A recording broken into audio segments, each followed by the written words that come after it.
नमस्कार दोस्तों, एक बार फिर से मैं आप सभी लोगों का स्वागत करता हूं। और आज हम लोग पढ़ने जा रहे हैं दोस्तों रेक्टेंगल, जिसे हिंदी में हम लोग कहते हैं आयत। रेक्टेंगल, आयत, ठीक है। अब ये होता कैसा है दोस्तों, ये हम एक बार समझ लेते हैं। तो देखिए आप लोगों को ये कुछ दिखाई दे रहा है ABCD, ठीक है। सबसे पहली चीज़ जो यहाँ देखने वाली है वो ये कि सामने सामने वाली साइड्स दोस्तों आपस में क्या होती है, बराबर। AB और CD हमेशा बराबर। ऐसे ही ये दो सामने वाली साइड्स भी आपस में बराबर, BC और AD भी बराबर, ठीक है। वही जो स्क्वायर वर्ग में चलता था, हर एंगल 90, यहाँ भी हर एंगल क्या होगा दोस्तों, 90 होगा। ठीक है दोस्तों, दो बातें जान ली हमने। अब आप लोग देखिए आगे, ये हमारा डायगोनल हो गया, विकर्ण हो गया, ठीक है दोस्तों।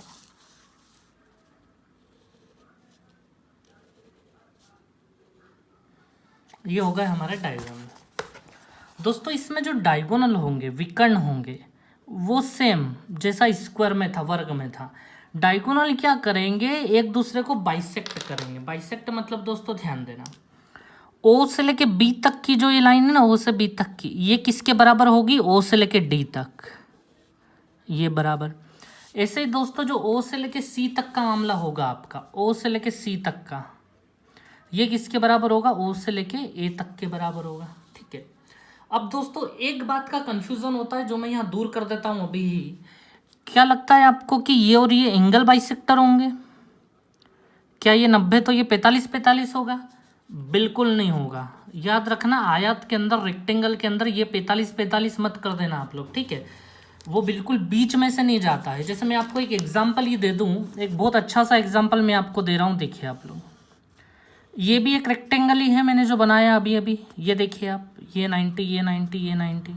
अब आप लोग सोचिए, यहाँ से मैं कोई लाइन ले जाऊँगा वहाँ पे, तो मेरे को कुछ ऐसे ले जानी पड़ेगी ये, फिर भी मेरे को थोड़ी और नीचे से ले जानी थी ये। तो दोस्तों क्या लगता है आपको, ये एंगल और ये एंगल बराबर होगा क्या? ऐसा तो कभी होगा ही नहीं कि ये एंगल और ये एंगल बराबर बराबर होगा, 45-45। ये ऊपर वाला एंगल तो बहुत बड़ा है नीचे के कंपैरिजन में। तो दोस्तों याद रखिएगा, आयत जो होगा, रेक्टेंगल जो होगा, उसमें कभी भी ये एंगल बाइसेक्टर नहीं होता है, बस इतना सा ध्यान में रखना। बाकी जो स्क्वायर में था वो सब चल ही रहा है यहाँ पे, ठीक है। तो चलिए दोस्तों, ये इतनी कहानी थी रेक्टेंगल के बारे में, आयत के बारे में। अब हम इस पे बेस्ड कुछ क्वेश्चन कर लेते हैं, ठीक है। तो चलिए, पहला क्वेश्चन मैं ले रहा हूँ दोस्तों आपके सामने, SSC CGL Tier 2 2018 से, ठीक है। SSC CGL Tier 2 2018 से। देखिए इस क्वेश्चन को, बड़ा अच्छा क्वेश्चन है। PQRA इज रेक्टेंगल, मतलब आयत दोस्तों। दोस्तों हिंदी मीडियम वालों को बिल्कुल दिक्कत नहीं आएगी, ये बहुत नॉर्मल रेक्टेंगल लिखा हुआ है, जिसको मैंने अभी बताया था आयत, ठीक है।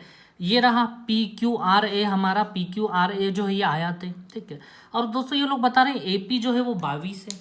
अच्छा, AP जो है वो 22 है, A से लेके P तक दोस्तों, ये पूरी लाइन जो है ना, ये हमें ये लोग कितने की बता रहे हैं, 22 की बता रहे हैं। P से लेके Q तक 8, ये P रहा, ये Q रहा दोस्तों, ये कितना बता रहे हैं, ये लोग 8 बता रहे हैं, ठीक है। अब B से लेके Q 2 है दोस्तों, B से लेके Q मतलब ये यहाँ से लेके यहाँ तक हमें ये 2 बता रहे हैं ये लोग, ठीक है। चलिए और देखते हैं हम लोग, Q से लेके C, ये रहा Q से लेके C दोस्तों, ये हमें 16 बता रहे हैं। डरने की आवश्यकता नहीं है कि इसमें तो बहुत झमेला आ रहा है ना, देखना अभी कुछ सेकंड्स में खत्म होगा ये। MN बराबर क्वेश्चन मार्क, ये रहा MN, M ये रहा, N ये रहा। एक पॉइंट इधर लिखा हुआ है, अगर आप देख रहे हैं तो क्वेश्चन में, M and N are mid point of AB and AC।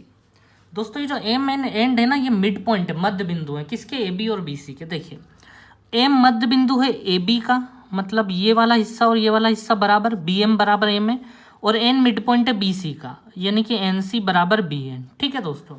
इस प्रकार से ये बराबर बताए गए हैं हम लोगों को। तो दोस्तों आपको निकालना है अब MN की लेंथ, MN क्या होगा, ठीक है। इतना सब कुछ दिया है दोस्तों, बहुत आसान काम है MN निकालना। अगर कुछ लोग समझ रहे हैं तो ध्यान दें।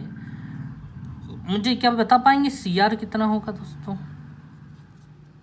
ये पूरा 22 है, तो ये पूरा भी तो 22 होगा, सामने सामने वाले बराबर। तो दोस्तों 22 में से 16 गए, तो यहाँ के लिए आपके पास कितने बचेंगे, 6 बचेंगे। दोस्तों क्या आप मुझे ये बता सकते हैं कि ये लेंथ कितनी होगी? बता सकते हैं? बिल्कुल, ये और ये बराबर होती है ना सामने सामने वाली, तो ये 8, तो ये भी कितनी होगी, 8। दोस्तों ये 90 होता है। क्या आप मुझे ये लेंथ बता पाएंगे क्या होगी, ये वाली लेंथ? बाई पाइथागोरस 6 8, तो पाइथागोरस से ये कितना होगा 10 होगा 10। ठीक है, अब दोस्तों आपको पता चल रहा है ये 10 तो ये कितना होना चाहिए। ये 2018 ने मेंस में पूछा है क्वेश्चन, है ना, ज़्यादा टाइम नहीं हुआ है अभी। तो दोस्तों देखिए इसको मैं थोड़ा ऐसे करूँ, देखो आप लोग ध्यान से, ये ट्रेंगल पूरा, ये ट्रेंगल और ये मिड पॉइंट है एम और एन। मैं याद दिलाता हूँ आपको ये चीज़, ध्यान दें आप लोग।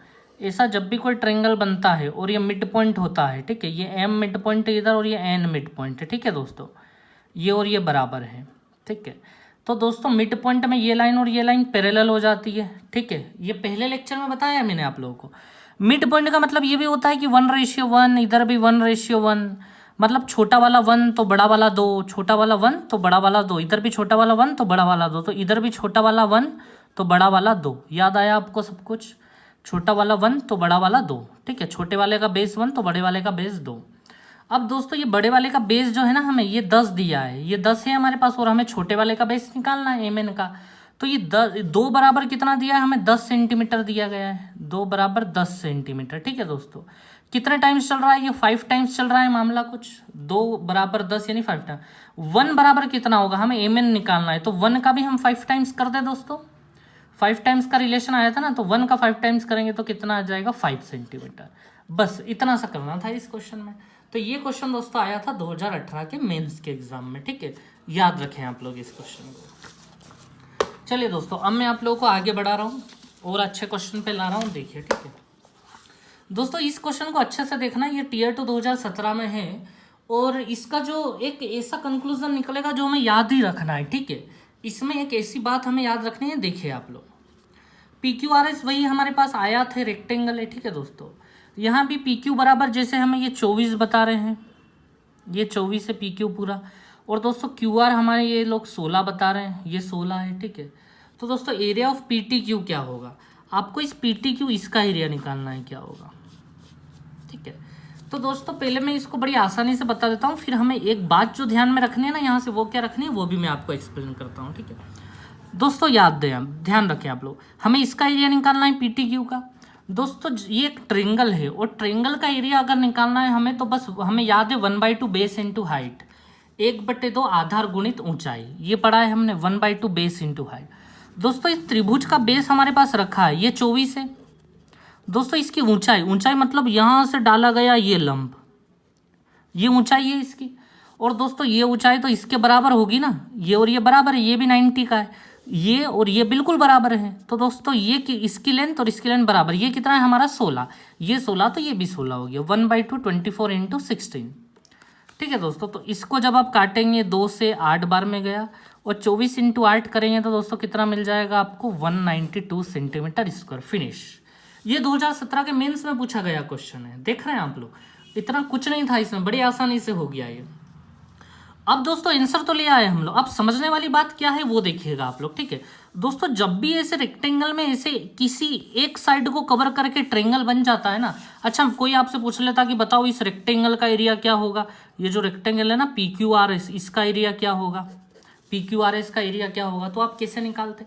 तो भैया पी क्यू आर एस का एरिया निकालना बड़ा आसान है, बेस इंटू हाइट, लंब बटे आधार, ऐसे निकल जाए पी क्यू आर एस का। मतलब कि कोई भी चतुर्भुज है हमारे पास, ट्रेपेजियम को छोड़ के, समलम चतुर्भुज को छोड़ के, ठीक है, उन सभी का एरिया ऐसे ही निकल जाता है, बेस इंटू हाइट करके, आधार गुणित ऊंचाई करके एरिया निकल जाएगा सभी लोगों का। ठीक है, अब दोस्तों ट्रेंगल का एरिया क्या हुआ कि ट्रेंगल का एरिया बस इसका आधा हो गया है, 1/2 बेस इंटू हाइट।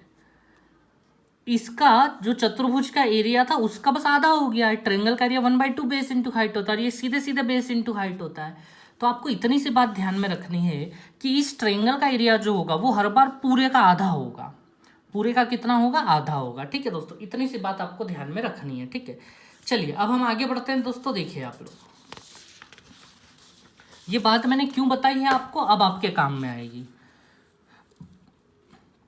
दोस्तों इस क्वेश्चन को देखिए आप लोग, ये क्वेश्चन भी बड़ा ही अच्छा क्वेश्चन है, वो ABCD रेक्टेंगल है आया थे। अब इस क्वेश्चन ने हमें क्या क्या दिया है आप लोग समझिएगा। ठीक है, इस क्वेश्चन ने हमें दिया है एरिया ऑफ BEH बराबर 2 सेंटीमीटर स्क्वायर। दोस्तों BEH ये रहा, ये एरिया हमें कितना दिया है, 2 सेंटीमीटर स्क्वायर, ये मैंने लिख दिया यहाँ पे 2 सेंटीमीटर स्क्वायर। ठीक है दोस्तों, इसके बाद ट्रेंगल DGI, दोस्तों DGI ये रहा, ट्रायंगल DGI का एरिया हमें 3 दिया, ये मैं यहाँ 3 लिख लेता हूँ। ठीक है दोस्तों, अब आप लोग देखिए FHCI ये एक चतुर्भुज है। FHCI कहाँ है? ये रहा FHCI, ये पूरा का पूरा खाली वाला जो स्थान है ये कितने का है हमारे पास? 20 का है, 20 का है दोस्तों। ठीक है, अब आपको निकालना है AEFG का एरिया कितना होगा। दोस्तों बहुत अच्छा क्वेश्चन है ये, मेंस के एग्जाम में आ सकता है, आप लोग इसको याद रखें। ठीक है, तो हमें निकालना है AEFG का एरिया, ये रहा AE, F और G, इसका एरिया हम लोगों को निकालना है कि क्या होगा AEFG का। ठीक है दोस्तों, इसका एरिया हमें निकाल के लाना है, ये जो मैंने रेड किया है अंदर ये। ठीक है, अब आप लोग समझिएगा दोस्तों, हमने जो भी पीछे एक बात सीखी थी ना उसको यहाँ हम अप्लाई करेंगे। क्या बात सीखी थी हमने? कि जब भी किसी साइड को पकड़ के कोई ट्रायंगल बन जाता है तो वो आधा एरिया कवर कर लेता है। ठीक है, जैसे देखिए आप लोग, इस साइड पे एक ट्रायंगल बना हुआ, ये बना हुआ, इसने आधा एरिया कवर कर लिया होगा पूरे का। ऐसे आप देखो इस साइड पे भी एक ट्रायंगल बना हुआ है, ऐसे सेम है ये भी, इसने भी आधा एरिया कवर कर लिया होगा पूरा का पूरा। ठीक है, तो दोस्तों ध्यान देना, आधा इसने कवर कर लिया, आधा इसने कवर कर, आधा और आधा पूरा हो गया ये। तो आप लोग ध्यान दें, सबसे पहले मैं क्या कर रहा हूँ यहाँ पे, मैं सब हिस्सों के नाम रख देता हूँ अलग अलग। ठीक है दोस्तों, देखिए जो पहला हिस्सा है ना हमारे सामने, जैसे ये वाला हिस्सा, इसका नाम मैं स्मॉल a रख देता हूँ। ठीक है दोस्तों, इसका ये जो हमें निकालना है ना, इसका नाम मैं स्मॉल b रख रहा हूँ। ठीक है दोस्तों, दिख रहा है आप लोगों को स्मॉल b? ठीक है, और इसका नाम में दोस्तों ये भी एक खाली छूटा हुआ है, इसका नाम मैं स्मॉल c रख रहा हूँ। एक ये भी खाली छूटा हुआ है दोस्तों, इसका नाम मैं स्मॉल d रख रहा हूँ। और तो कोई खाली नहीं छूटा है, अच्छा ये भी छूटा है, इसका नाम मैं दोस्तों स्मॉल e रख देता हूँ। ठीक है दोस्तों, तो ये हो गया हमारा लगभग स्मॉल EB हो गया यहाँ पे। ठीक है दोस्तों, ये अब आप लोग देखिए मैंने अभी क्या बोला, इस साइड पे जो ट्रायंगल बना है वो आधा रेक्टेंगल को कवर कर लेगा।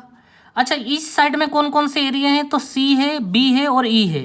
इस ट्रायंगल में देख रहे हैं आप लोग, इस ट्रायंगल में एक C है, एक B है और एक E है। तो ध्यान दें, C plus B plus E। ठीक है दोस्तों, और अब देखें इसमें आ जाओ एक बार, इसने भी आधा कवर किया होगा, आधा रेक्टेंगल। इसमें कौन कौन है हमारे पास? A, B और D। ये रहा A, ये रहा B और ये रहा दोस्तों D हमारा।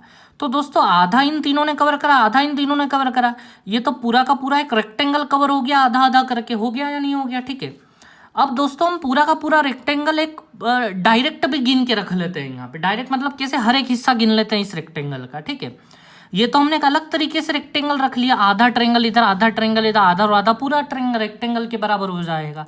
अब देखिए हम पूरे रेक्टेंगल के हिस्से को यहाँ रख लेते हैं। देखिए हर एक कोने को यहाँ पे फिट कर देते हैं। ये A है हमारे पास, ये रहा A, प्लस ये 3 है हमारे पास, ये रहा 3, ये E है हमारे पास, ये रहा E, ये B है हमारे पास, ये रहा B, ये C है हमारे पास, ये रहा C, ये 2 है हमारे पास, ये रहा 2, इसके बाद ये D है हमारे पास, ये रहा D, इसके बाद ये 20 है, ये रहा 20। हो गया पूरा रेक्टेंगल कवर। तो दोस्तों दो तरीके से रेक्टेंगल कवर हो गया, एक तो दो आधे आधे ट्रायंगल उठाए हमने और एक बार पूरा उठा लिया हमने, तो दोनों ट्रायंगल आपस में बराबर हुए। ठीक है, तो दोस्तों अब आप लोग ध्यान देना है ना इस चीज़ पे। स्मॉल ए से स्मॉल ए गया है ना, ये वाला ए से ये वाला ए गया। ठीक है, और क्या गया दोस्तों? तो देखिए ये ई से ये वाला ई भी गया। ठीक है दोस्तों, ये वाले बी से ये वाला बी भी गया दोस्तों आपका। ठीक है, ये वाले डी से ये वाला डी भी गया आपका, ये वाले सी से ये वाला सी भी गया आपका। अब आप लोग दोस्तों देखें यहाँ पे आपके पास क्या बचा है? बी बचा है। बी बराबर अगर इधर आप देख रहे हैं तो 3 + 2 + 20, 3 + 2 + 20 यानी कि 25।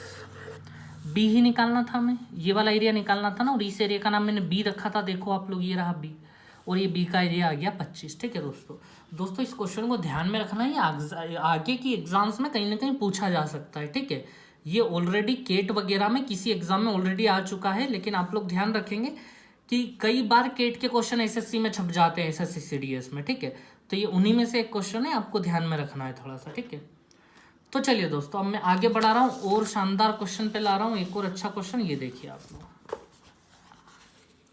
हाँ तो दोस्तों इस क्वेश्चन को देखिए आप लोग, ABCD इज अ रेक्टेंगल। ठीक है, कोई दिक्कत नहीं है। अब इन्होंने हमें क्या दिया है कि Q से लेके A तक जो है ना वो 3 है, Q से लेके A तक 3 है। ठीक है, Q से लेके B तक हमारे पास 4 है, ये 4 हो गया। Q से लेके C तक हमारे पास 5 है, Q से लेके D बताओ क्या होगा? ये क्वेश्चन मार्क है दोस्तों, ये क्या होगा ये हमें बताना है। तो कुछ नहीं है दोस्तों, रेक्टेंगल में एक पॉइंट रखा हुआ है Q नाम का, इस क्यू पॉइंट से चारों वर्टाइसेस तक, चारों शीर्षों की दूरी बताई जा रही है। चारों में से 3 की बताई जा रही है, इसकी 3, इसकी 4, इसकी 5 और चौथी आपको निकालनी है कितनी होगी। ठीक है, तो दोस्तों इसको मैं ना एक तो फॉर्मूले से भी बता देता हूँ और एक डिटेल भी बताता हूँ। ठीक है, और दोनों ही तरीके आपको ध्यान में रखना है, याद रखना। फॉर्मूला केवल इसी क्वेश्चन में काम आएगा, डिटेल हर जगह काम में आएगा। तो देखिए आप लोग, पहले मैं आपको ये बता दूं, AQ² plus QC² equals to DQ² plus QB²।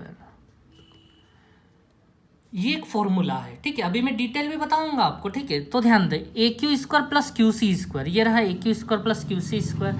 इन दोनों को एक साइड रख लो, AQ और QC को, ये जो स्ट्रेट लाइन जा रही है, और DQ और QB को एक साइड रख लो, ये रहा DQ और QB, ये सीधे सीधे जो चल रहा है DQ QB को एक साइड रख लो।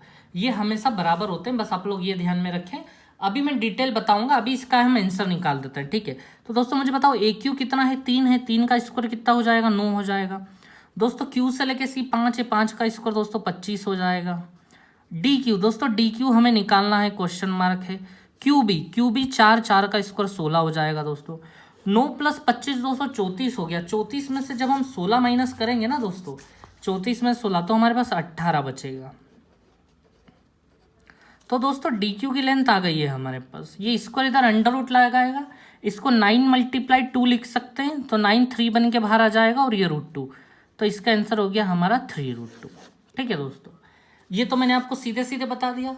अब देखिए, ये तो फॉर्मूला बता दिया, अब मैं आपको पूरा डिटेल बता रहा हूँ कि एक्चुअल में इसका आंसर कैसे निकलेगा। ठीक है, और आपको डिटेल ही ध्यान में रखना है दोस्तों। ठीक है, तो चलिए ध्यान दीजिए, ये तो याद होना ही चाहिए, डिटेल भी याद होना चाहिए, बस ये है दोस्तों। मैं क्या करूँगा कि इस क्यू पॉइंट से सब जगह एक एक परपेंडिकुलर खींच दूंगा।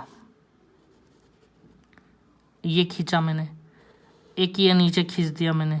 ठीक है दोस्तों, और एक इधर भी खींच लेते हैं, ये खींच लिया मैंने परपेंडिकुलर। ठीक है दोस्तों, अब आप लोग देखिए दोस्तों, मैं क्या करूँगा, कहीं भी एक जगह पाइथागोरस लगाना शुरू करूँगा। ठीक है, तो दोस्तों ध्यान देना। अच्छा, इनका मैं नाम रख लेता हूँ, ये E हो गया, F हो गया, G हो गया, और ये H हो गया। ठीक है दोस्तों मैं इसका नाम है ना X रख लेता हूँ। अब दोस्तों आप इस ट्रायंगल में पाइथागोरस लगाओगे तो ये रेड वाली लाइन निकाल दोगे क्या? बिल्कुल निकल आएगी। पाइथागोरस लगाओगे तो ये जो आएगा ना, ये हाइपोटेनियस स्क्वायर माइनस बेस का स्क्वायर, कर्ण माइनस आधार हो जाएगा, लंब जो होगा वो, परपेंडिकुलर जो होगा वो, तो √9 माइनस x² हो जाएगा ये। ठीक है दोस्तों, ये इसकी आ जाएगी आपके सामने लेंथ। अब दोस्तों क्या इसकी भी साइड है, इसकी भी साइड है, क्या आप ये लेंथ निकाल सकते हैं? बिल्कुल निकाल सकते हैं। फिर से हाइपोटेनियस में से इसको माइनस करना पड़ेगा तो ये आ जाएगा, कर्ण में से लंब माइनस करेंगे तो आधार आ जाएगा। तो दोस्तों देखिए, इसको मैं साइड में कर लेता हूँ, लेकिन पूरा का पूरा अंडर रूट में 4 का स्क्वायर कितना हुआ 16, माइनस इस पूरे का स्क्वायर माइनस करना है तो अंडर रूट हट जाएगा 9 माइनस x²। अच्छा, पाइथागोरस तो लगा लेंगे ना, बहुत बड़ी तोप चीज नहीं है, मैं सीधे सीधे लगा रहा हूँ, और आप लोगों की भी प्रैक्टिस ऐसी ही होनी चाहिए, सीधे सीधे निकलनी चाहिए जैसे मैं निकाल रहा हूँ। ठीक है, ये कर्ण था 16, 16 माइनस इसका स्क्वायर कर रहा हूँ मैं, जैसे 4 का स्क्वायर 16 माइनस इसका स्क्वायर करूंगा तो ये लेंथ आ जाएगी। 16 माइनस 9 दोस्तों कितना हो गया आपके सामने, 7 प्लस x² हो गया ये, तो ये लेंथ हो गई हमारे पास √7 प्लस x²। ठीक है दोस्तों अब देखिए, ये 90, ये भी 90, ये भी 90, तो फिर ये भी 90 होगा, और ये वाली साइड और ये वाली साइड भी बराबर होगी, क्योंकि ये खुद एक आयत बन गया, एक रेक्टेंगल बन गया है, तो ये साइड और ये साइड बराबर। तो दोस्तों ये वाली साइड 7 प्लस x² है, तो ये वाली साइड भी कितनी हो जाएगी, 7 प्लस x² हो जाएगी। ठीक है दोस्तों, फिर से पाइथागोरस लगाओ। चलो अब तो सीख गए हम लोग पाइथागोरस लगाना। अब ये लेंथ कैसे निकलेगी, तो हाइपोटेनस कितना है, 5 का स्क्वायर 25 माइनस इनका स्क्वायर, इनके स्क्वायर करेंगे तो अंडर रूट हट जाएंगे, 7 प्लस x²। ठीक है दोस्तों, 25 माइनस 7 दोस्तों जब हम करेंगे 25 माइनस 7, तो हमारे पास कितना बचेगा, यहाँ पे 25 में 7 जाएंगे तो 18 माइनस x²। तो दोस्तों इसकी लेंथ आ गई हमारे पास 18 माइनस x²। ठीक है दोस्तों, इसकी लेंथ अगर 18 माइनस x², तो ये भी 18 माइनस x², क्योंकि सेम ये भी एक रेक्टेंगल है, तो दोस्तों ये वाली लेंथ भी आ गई 18 माइनस x² हमारे पास। अब दोस्तों समझिएगा, ये 18 माइनस x² है, और समझिएगा ये x था तो ये वाला हिस्सा भी तो x होगा हमारा, सेम है, ये भी एक रेक्टेंगल है, आयत है, ये भी 90, ये भी 90, ये भी 90, ये भी 90। ठीक है दोस्तों, तो समझिएगा आप लोग, ये 18 माइनस x² है अंडर रूट में, और ये x है, तो अब बस पाइथागोरस लगा के इसकी वैल्यू आ जाएगी। देखिए आप लोग, इसका स्क्वायर कर दूं मैं, 18 माइनस एक्स का स्क्वायर प्लस, ये सब अंडर रूट में होता है हमेशा, प्लस एक्स स्क्वायर। ठीक है दोस्तों, तो एक्स स्क्वायर से एक्स स्क्वायर गया, एक्स का काम खत्म, under root 18 is the answer. Under root 18 मतलब कि 3√2। ये डिटेल था दोस्तों। अगर आप डिटेल करना चाहें तो बस एक को एक्स मानो और आगे बढ़ते चलो, धीरे धीरे यहाँ पहुंच जाएंगे। ठीक है, अच्छा ऐसा मत सोचना कि यहाँ बीच से ही शुरुआत कर देते और डायरेक्ट यहीं पहुंच जाते, ऐसा नहीं होगा, है ना। शुरुआत हमेशा यहीं से करनी पड़ेगी और धीरे धीरे हमें आना पड़ेगा। चलिए, तो दोस्तों दोनों तरीके से देख लिया हमने। ठीक है, तो एग्जाम पर्पस के हिसाब से आप इसको याद भी रखें तो अच्छा है। ठीक है, मतलब दोनों ही आने चाहिए हमें। ठीक है, ताकि हम कोई भी क्वेश्चन, नया क्वेश्चन भी कोई बाई चांस आ जाए तो हम लोग लड़ पाएँ चीज़ों से। ठीक है, चलिए दोस्तों, अब मैं आगे बढ़ा रहा हूँ आप लोगों को, एक और अच्छे क्वेश्चन पे ला रहा हूँ। देखिए आप लोग, ये रहा हमारा अगला क्वेश्चन। ठीक है दोस्तों, देखिए इसमें बताया जा रहा है ABCD इज रेक्टेंगल। फिर से वही ABCD आयात है। एक्स बराबर एक्स वाई बराबर वाई जेड बराबर Z B. X X Y Y Z, ये चारों नीचे रहे, X X Y Y Z Z B, ये सब बराबर है। अब आपको निकालना क्या, area of X Y C. X Y C दोस्तों, ये एक्स वाई सी, इसका एरिया किसके साथ, ABCD के साथ। ये ABCD के साथ निकालना है। तो दोस्तों ध्यान से देखना, ये सभी लेंथ बराबर हैं। इसको मैं 1 बोल लूँ, इसको 1 बोल लूँ, इसको 1 बोल लूँ और इसको 1 बोल लूँ मैं। ठीक है, तो ये पूरा का पूरा 4 हो गया, तो ऊपर वाली लेंथ भी 4 हो गई। ठीक है, अब देखिएगा दोस्तों, आपको एरिया पहले ट्रायंगल का निकालना है, एक्स वाई सी का। तो मुझे ये बताएं, ये वाली लेंथ तो है ही नहीं हमारे पास, इसको मैं 2 मिनट के लिए h मान लूँ, हाइट ये h मान लिया मैंने, इस लेंथ को B से लेके C तक h मान लिया। अब दोस्तों ट्रायंगल का एरिया, ये जो एक्स वाई सी है ना, ये एक ट्रायंगल है हमारा, इसका एरिया कैसे निकलेगा। तो दोस्तों 1/2 बेस इंटू हाइट, हमें पता है 1/2 आधार गुणित ऊंचाई होता है त्रिभुज का एरिया निकालने का फॉर्मूला। तो दोस्तों 1/2 बेस तो हमारा ये रहा 1, हाइट कहाँ है, इस ट्रायंगल की हाइट कहाँ है। हाइट हमेशा दोस्तों बिल्कुल सीधी नीचे गिराते हैं हम, ये 90 पे, और यही ये आयात है हमारा, यही तो 90 है। तो दोस्तों इस त्रिभुज की हाइट ये है, ये, और ये हमने क्या मानी है, h मानी है। तो 1/2 बेस इंटू हाइट, ये h हो गई हम लोगों की। ठीक है, अब दोस्तों नीचे वो मांग रहा है ABCD का एरिया, चतुर्भुज ABCD का एरिया क्या होगा। तो दोस्तों मुझे बताओ ABCD का एरिया, ABCD मतलब ये पूरा का पूरा, चतुर्भुज का एरिया बस सीधा सा बेस इंटू हाइट। बेस कितना है हमारे पास, 4 है, और हाइट कितनी है हमारे पास, h है। ये हो गया, h से h गया दोस्तों, इधर 1/2 बचा, इधर 4 बचा, यानी क्या आंसर आ गया, 1:8, 1/8। ठीक है दोस्तों, बस ये इतना आसान काम था हम लोगों का। ठीक है दोस्तों, अब दोस्तों ये आज की क्लास तो फिनिश हुई हमारी। अब अगला काम आप लोगों का है, आप लोग बहुत धीरे धीरे सब्सक्राइबर पे काम कर रहे हैं, आप लोग सभी लोगों को इस पे काम करना है। ठीक है, मिनिमम 10-12 सब्सक्राइबर सभी लोग मुझे ला कर दें जल्दी से जल्दी। ठीक है, ताकि मैं लाइव क्लास ले पाऊँ। अभी मैं 750 सब्सक्राइबर पे हूँ, आप लोग जल्दी करें थोड़ा सा। ठीक है, चलिए दोस्तों आज की क्लास यहीं फिनिश हुई। Thank you very much.